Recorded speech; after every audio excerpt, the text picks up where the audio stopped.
we will take a look at the New England Patriots, the defending Super Bowl champions.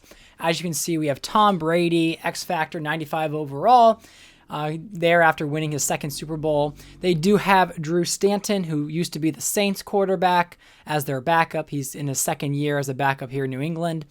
You see Marcel Reese at fullback, and then they got their running backs, Jamal Charles, who's been fantastic for the Patriots, giving them that 1-2 punch on the pass and the run.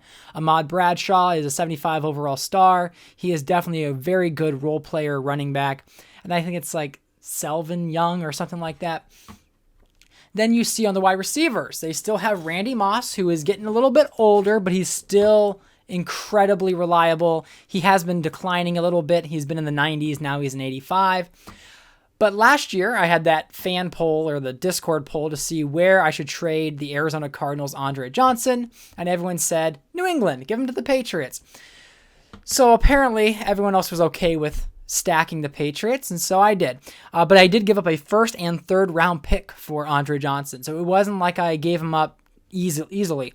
But Andre Johnson is definitely the next era wide receiver. I am debating whether I should be trading away Randy Moss.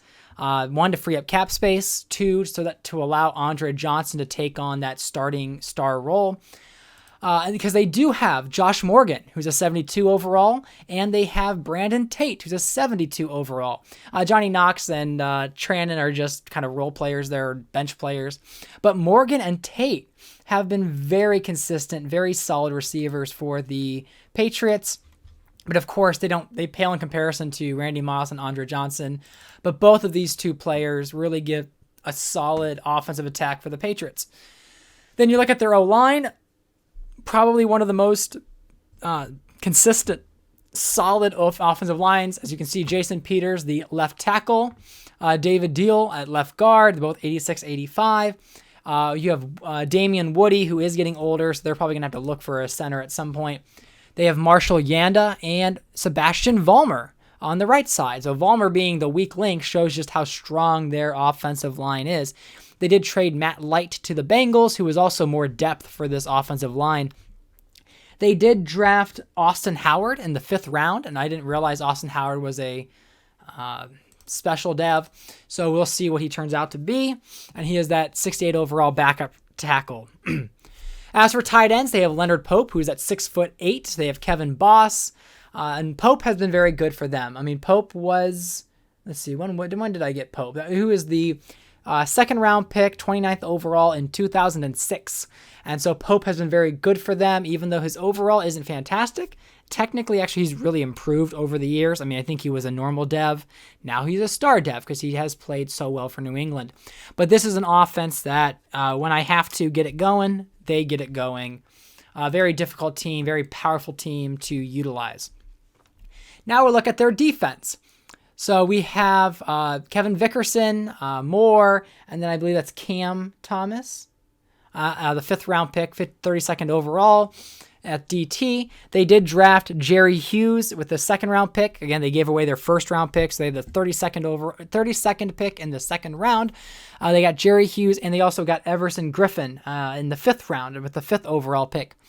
So those are two young defensive ends hoping to possibly replace the impact Richard Seymour had, because of course this team has no money left, so they could not bring Seymour back. They do have Broderick Bunkley, who was a 1st round pick in 2006, same year as Leonard Pope, and he has been progressing very nicely for them, being a solid run stopper.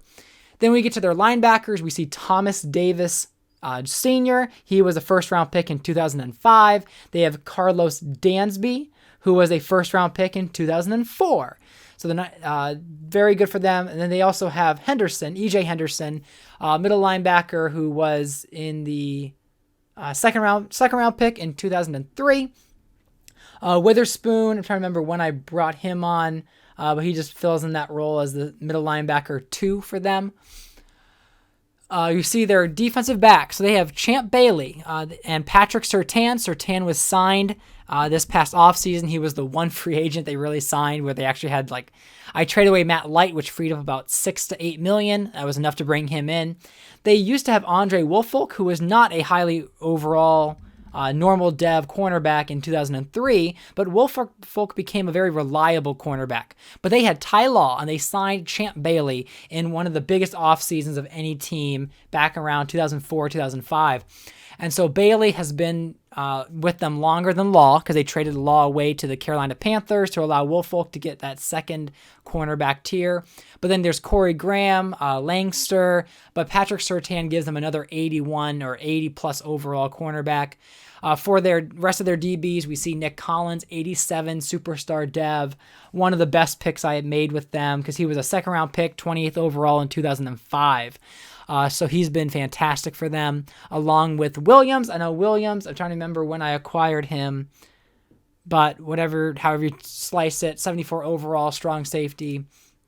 One of the weaker links on this defense, but still a contributor. As for special teams, they have Dave Zasterdil and Sean Swisham. So I hope you enjoyed this video. Let me know what you think of the Patriots, and do you think that they have a chance to repeat as the Super Bowl champions?